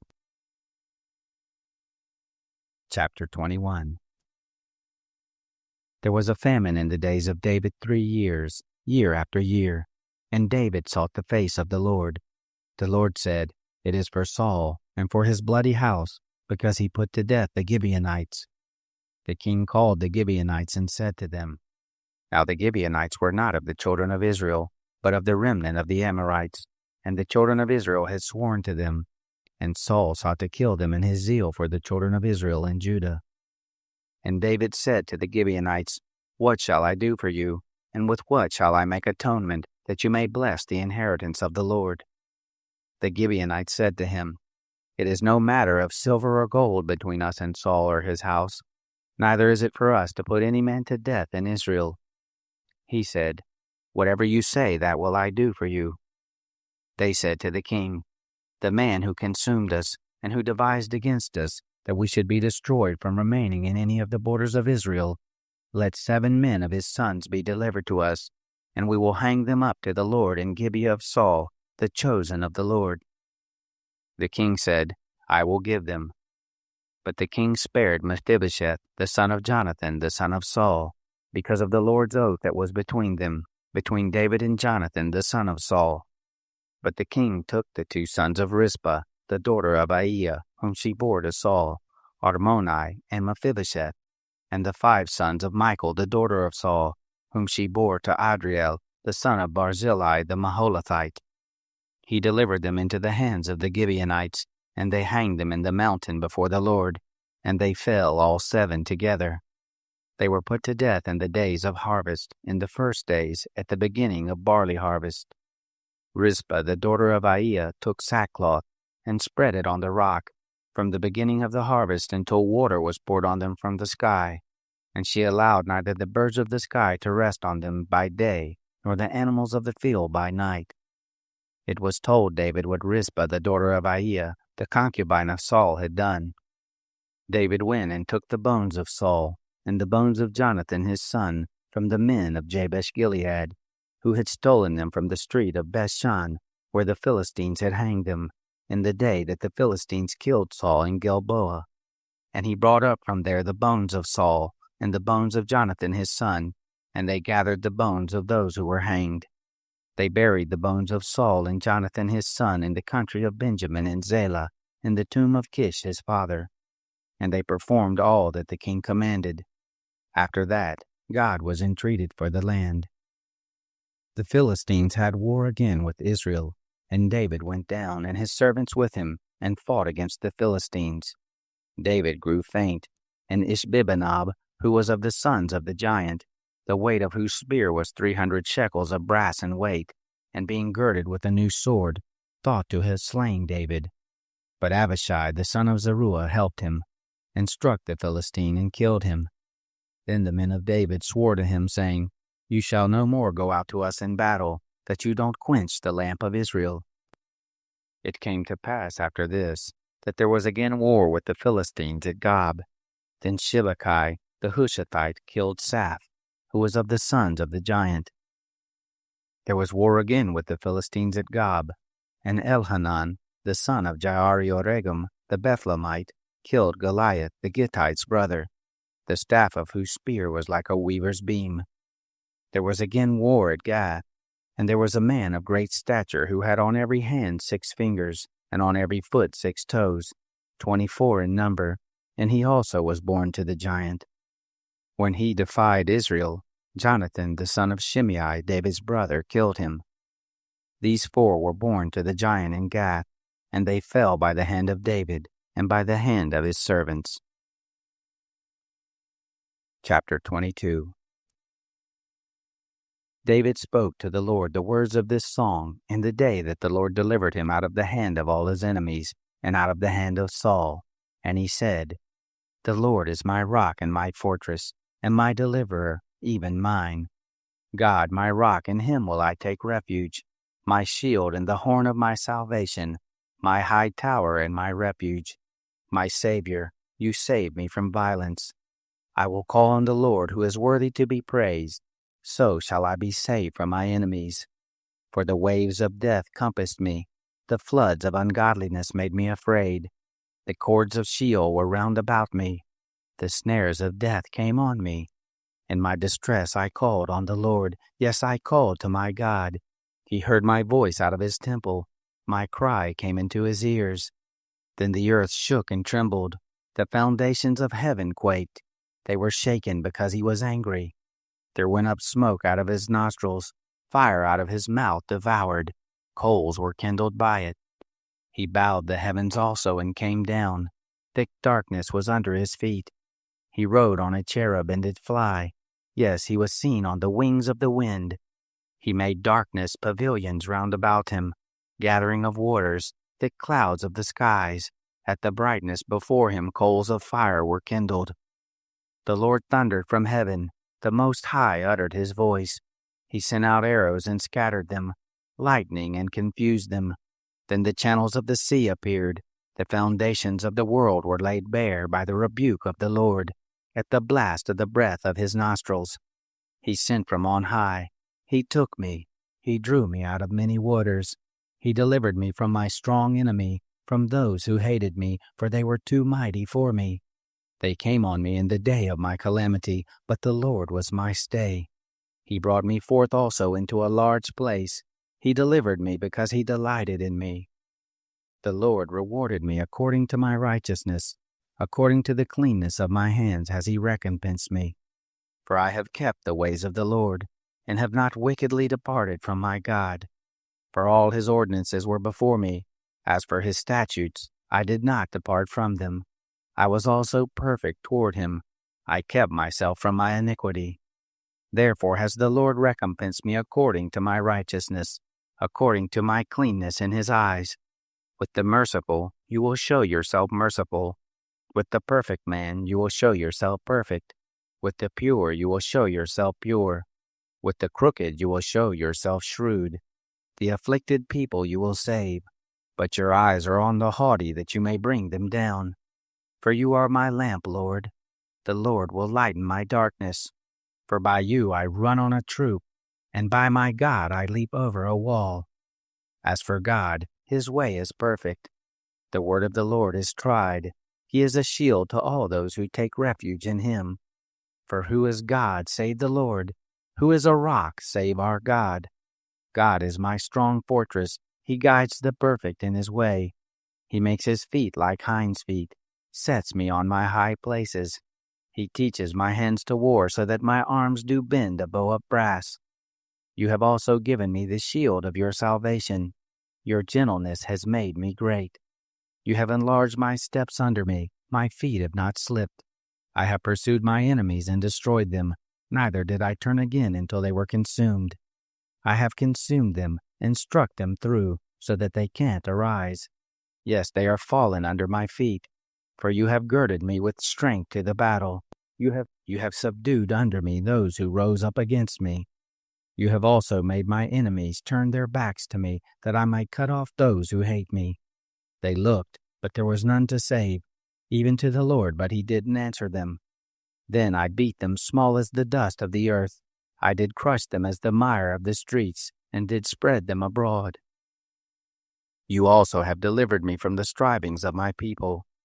You have kept me to be head of the nation. A people whom I have not known shall serve me.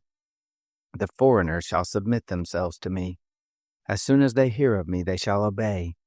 The foreigners shall fade away. They shall come trembling out of their close places. The Lord lives. Blessed be my rock. Exalted be God, the rock of my salvation. Even the God who executes vengeance for me, who brings down peoples under me, who brings me forth from my enemies. Yes, you lift me up above all those who rise up against me. You deliver me from the violent man. Therefore I will give thanks to you, O Lord, among the nations. I will sing praises to your name. Great deliverance he gives to his king. He shows loving kindness to his anointed, to David and his seed forevermore. Chapter 23. Now these are the last words of David. David, the son of Jesse, says, the man who was raised on high says, the anointed of the God of Jacob, the sweet psalmist of Israel. The Spirit of the Lord spoke by me. His word was on my tongue. The God of Israel said, the Rock of Israel spoke to me, one who rules over men righteously, who rules in the fear of God. He shall be as the light of the morning when the sun rises, a morning without clouds, when the tender grass springs out of the earth, through clear shining after rain. Most assuredly my house is not so with God, yet he has made with me an everlasting covenant, ordered in all things and sure, for it is all my salvation and all my desire, although he doesn't make it grow. But the ungodly shall be all of them as thorns to be thrust away, because they can't be taken with the hand. But the man who touches them must be armed with iron and the staff of a spear. They shall be utterly burned with fire in their place.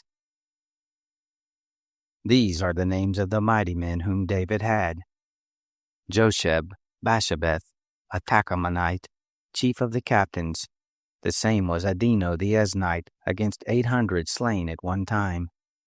After him was Eleazar the son of Dodai, the son of Ahohite, one of the 3 mighty men with David, when they defied the Philistines who were there gathered together to battle, and the men of Israel were gone away. He arose and struck the Philistines until his hand was weary, and his hand froze to the sword. And the Lord worked a great victory that day, and the people returned after him only to take spoil. After him was Shammah the son of Agi, a Hararite. The Philistines were gathered together into a troop, where was a plot of ground full of lentils, and the people fled from the Philistines. But he stood in the midst of the plot and defended it, and killed the Philistines, and the Lord worked a great victory. 3 of the 30 chief men went down and came to David in the harvest time to the cave of Adullam, and the troop of the Philistines were encamped in the valley of Rephaim. David was then in the stronghold, and the garrison of the Philistines was then in Bethlehem. David longed and said, "Oh, that one would give me water to drink of the well of Bethlehem which is by the gate." The 3 mighty men broke through the host of the Philistines, and drew water out of the well of Bethlehem that was by the gate, and took it, and brought it to David. But he would not drink of it, but poured it out to the Lord. He said, "Be it far from me, Lord, that I should do this. Shall I drink the blood of the men who went in jeopardy of their lives?" Therefore he would not drink it. These things did the 3 mighty men. Abishai, the brother of Joab, the son of Zeruiah, was chief of the 3. He lifted up his spear against 300 and killed them, and had a name among the 3. Wasn't he most honorable of the 3? Therefore he was made their captain. However, he didn't attain to the first 3. Benaiah, the son of Jehoiada, the son of a valiant man of Kabzeel, who had done mighty deeds, he killed the 2 sons of Ariel of Moab. He went down also and killed a lion in the midst of a pit in the time of snow. He killed an Egyptian, a good man, and the Egyptian had a spear in his hand. But he went down to him with a staff, and plucked the spear out of the Egyptian's hand, and killed him with his own spear. These things did Benaiah the son of Jehoiada, and had a name among the 3 mighty men. He was more honorable than the 30, but he didn't attain to the first 3. David set him over his guard. Asahel, the brother of Joab, was one of the 30. Elhanan, the son of Dodo of Bethlehem, Shammah the Harodite, Elkah the Harodite, Helez the Paltite, Ira the son of Ikesh the Tekoite, Abiezer the Anathothite, Mebonai the Hushathite, Zalmon the Ahohite, Mahorai the Netophathite, Heleb the son of Baana the Netophalite, Ittai the son of Ribai of Gibeah of the children of Benjamin, Benaiah a Pirathonite, Hiddai of the brooks of Gaash, Abialbon the Arbathite, Asmaveth the Barhumite, Eliabah the Shaalbanite, the sons of Jashan, Jonathan, Shammah the Hararite, Ahiam the son of Sharar the Erarite, Eliphalet, the son of Ahasbai, the son of the Maakathite, Eliam, the son of Ahithophel the Gilonite, Hezro the Carmelite, Paarai the Arbite, Egal the son of Nathan of Zobah, Bani the Gadite, Zelek the Ammonite, Naharai the Berothite, armor-bearers to Joab the son of Zeruiah, Ira the Ithrite, Gareb the Earthite, Uriah the Hittite, 37 in all. Chapter 24. Again the anger of the Lord was kindled against Israel, and he moved David against them, saying, Go number Israel and Judah. The king said to Joab, the captain of the host who was with him, Go now back and forth through all the tribes of Israel, from Dan even to Beersheba, and number the people, that I may know the sum of the people. Joab said to the king, Now the Lord your God add to the people, however many there may be, 100 times, and may the eyes of my lord the king see it. But why does my lord the king delight in this thing? Notwithstanding, the king's word prevailed against Joab and against the captains of the host. Joab and the captains of the host went out from the presence of the king to number the people of Israel. They passed over the Jordan and encamped in Aroer, on the right side of the city that is in the middle of the valley of Gad, and to Jazer. Then they came to Gilead, and to the land of Tatim Hodshi, and they came to Dan Jaan, and round about to Sidon. And they came to the stronghold of Tyre, and to all the cities of the Hivites and of the Canaanites, and they went out to the south of Judah at Beersheba. So when they had gone back and forth through all the land, they came to Jerusalem at the end of 9 months and 20 days. Joab gave up the sum of the numbering of the people to the king, and there were in Israel 800,000 valiant men who drew the sword, and the men of Judah were 500,000 men. David's heart struck him after that he had numbered the people. David said to the Lord, I have sinned greatly in that which I have done. But now, Lord, put away, I beg you, the iniquity of your servant, for I have done very foolishly. When David rose up in the morning, the word of the Lord came to the prophet Gad, David's seer, saying, Go and speak to David. Thus says the Lord, I offer you 3 things. Choose one of them that I may do it. So Gad came to David and told him and said to him, Shall 7 years of famine come to you in your land? Or will you flee 3 months before your foes while they pursue you? Or shall there be 3 days' pestilence in your land? Now consider what answer I shall return to him who sent me. David said to Gad, I am in a great strait. Let us fall now into the hand of the Lord, for his mercies are great, and let me not fall into the hand of man. So the Lord sent a pestilence on Israel from the morning even to the time appointed, and there died of the people from Dan even to Beersheba 70,000 men. When the angel stretched out his hand toward Jerusalem to destroy it, the Lord repented of the evil and said to the angel who destroyed the people, It is enough, now stay your hand. The angel of the Lord was by the threshing floor of Araunah the Jebusite. David spoke to the Lord when he saw the angel who struck the people, and said, Behold, I have sinned, and I have done perversely, but these sheep, what have they done? Please let your hand be against me and against my father's house. Gad came that day to David, and said to him, Go up, rear an altar to the Lord in the threshing floor of Araunah the Jebusite. David went up, according to the saying of Gad, as the Lord commanded. Araunah looked forth, and saw the king and his servants coming toward him, and Araunah went out and bowed himself before the king with his face to the ground. Araunah said, Why has my lord the king come to his servant? David said, To buy the threshing floor from you, to build an altar to the Lord, that the plague may be stayed from the people. Araunah said to David, Let my lord the king take, and offer up what seems good to him. Behold, the oxen for the burnt offering, and the threshing instruments, and the yokes of the oxen for the wood. All this, king, does Araunah give to the king. And Araunah said, The Lord your God accept you. The king said to Araunah, No, but I will most assuredly buy it of you for a price. Neither will I offer burnt offerings to the Lord my God, which cost me nothing. So David bought the threshing floor and the oxen for 50 shekels of silver. David built there an altar to the Lord and offered burnt offerings and peace offerings. So the Lord was entreated for the land, and the plague was stayed from Israel.